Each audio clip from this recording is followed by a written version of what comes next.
There's a lot of plumbing underneath these road glides, all these new touring bikes. So we're going to install, I shouldn't say we, my son is going to install a skid plate. Stick around.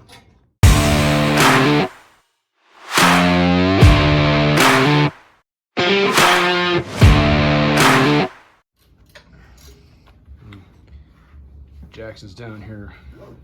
All you gotta do is there's one bolt on the left side, two right on the right side. You pop those bolts out and then put your skid plate in place and then put your bolts back in. And this is just important because there's a lot of plumbing from the radiator underneath there, and you hit something and you wreck that plumbing and your bike's gonna be laid up for a while. Not to mention that a lot of the parts to replace that you need to replace and repair are on back order.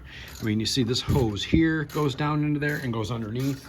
So we were on a ride, my wife and I, last summer, and we saw a big rock, huge, like it was like a brick in the middle of the road. Sure enough, somebody on a brand new street glide hit that. Their bike was disabled. They had to get a flatbed and tow it out of there. So we're gonna put the skid plate on to kind of protect the undercarriage of our bike so that doesn't happen to us. So once he gets done installing this, I'll show you what it looks like. So to make it easier, you're gonna wanna remove the radiator cover, as you can see down here, because one of the bolts that you need to get to is blocked by it. So let's take a look at that. We'll get it installed and we'll be back. All right, so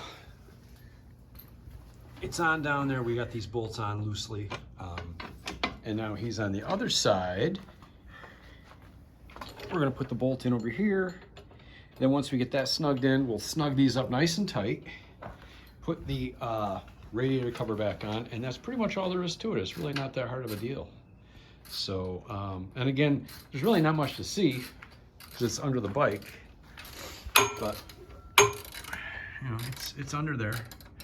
And it's just going to protect all that plumbing under there for this, you know, these liquid cooled bikes have the radiator and all the hoses, and you just want to protect that because if you hit something and you don't want to deal with that. So we're just tightening things back up and we'll be back in just a moment. So Jackson's just snugging up that final bolt, and then your skid plate is on. Pop on your, this just goes on. There's four little peg there, one there, that just pops in. I'm going to leave that off because we're going to be doing some more work to the bike, but that's all there is to it if you want to put on one of these skid plates. So thanks for coming along for the ride, and we will see you in the next one.